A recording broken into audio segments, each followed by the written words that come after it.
Let's take a walk on the campus of Georgia State University, which is located in the heart of downtown Atlanta. Now, if the background looks familiar to you, that's because it is. My office is right down from Georgia State, and so a lot of times I walk down here when I'm recording my videos.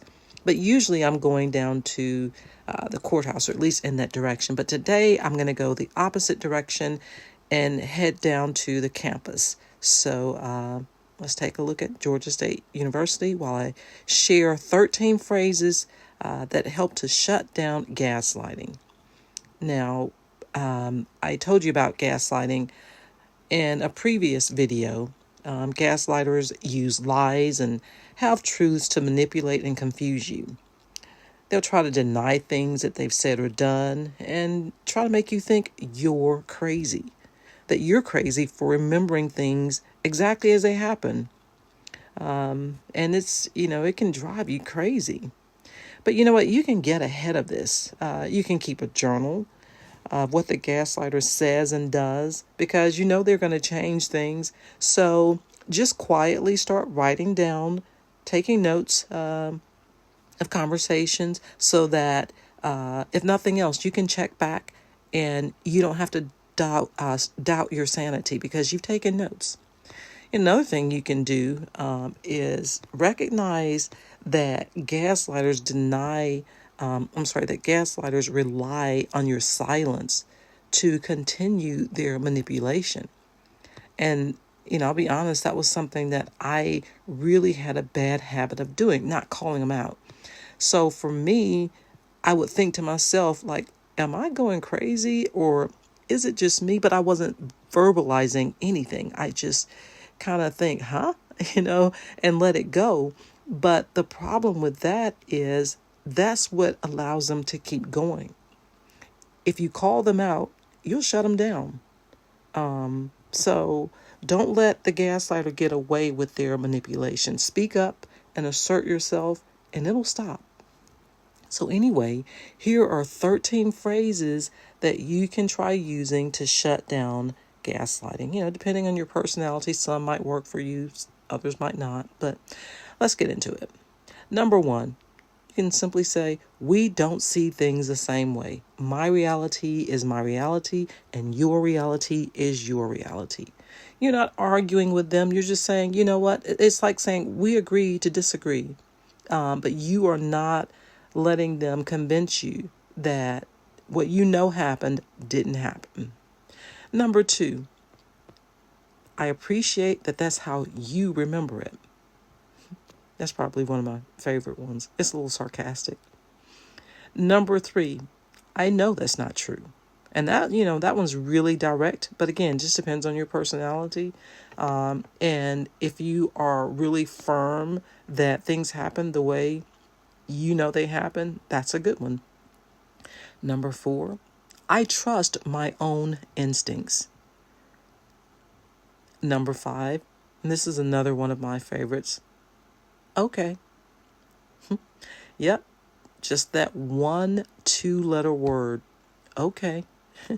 Rather than trying to convince someone of what we think happened, of our perspective, what we believe to be our truth, we can maintain our own sanity by refusing to engage altogether. And a really good way to do that is to just say, okay. Number 6, and I use this one in my job all the time, which is, can you provide more specific details? Because here's the thing, the devil is always in the details. When somebody is gaslighting you or just, straight lying about something, ask for details. People who engage in gaslighting rely on these broad statements, half-truths, incomplete information to convince you that your perspective is skewed, that it's off somehow.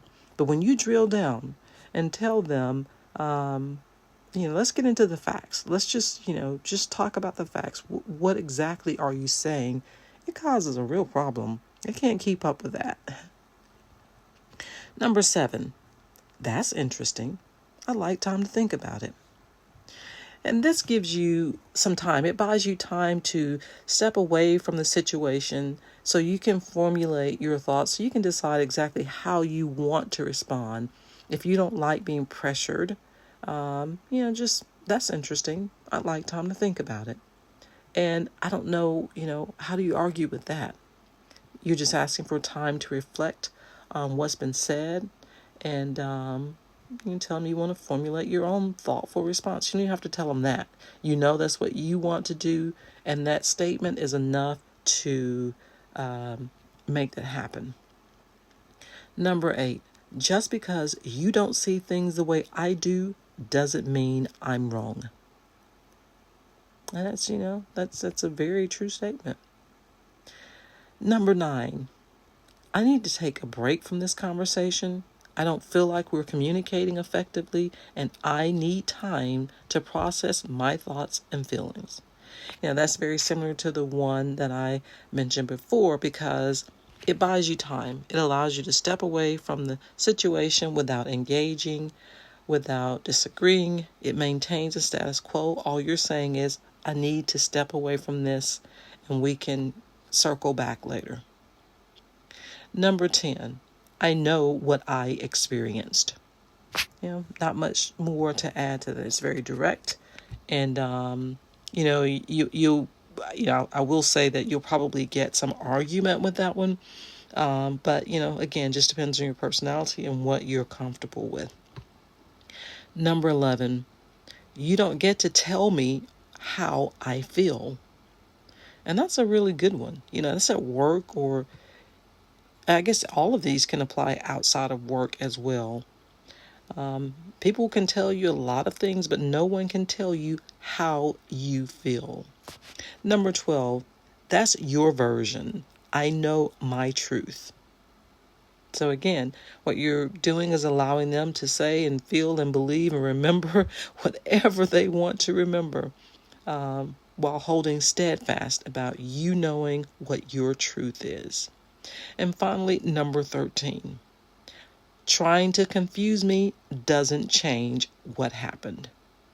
And that one really does call them out for the behavior that they're engaging in, and it also at the same time says, I'm not going to stand for it. So when you hear any of these phrases that gaslighters commonly use, maybe one of those 13 statements will work for you by way of responding. And just remember, when you hear, that's not what happened, or I never said that, or are you crazy, or it was just a joke, stop being so sensitive, and you might be dealing with someone who is gaslighting you. It's more common than you think. So the minute you shut them down, and actually once you recognize it for what it is, it's a lot easier to shut them down. You won't deal with it anymore. Knowing it, recognizing it is it goes a long way in winning this battle. I'll see you next shift.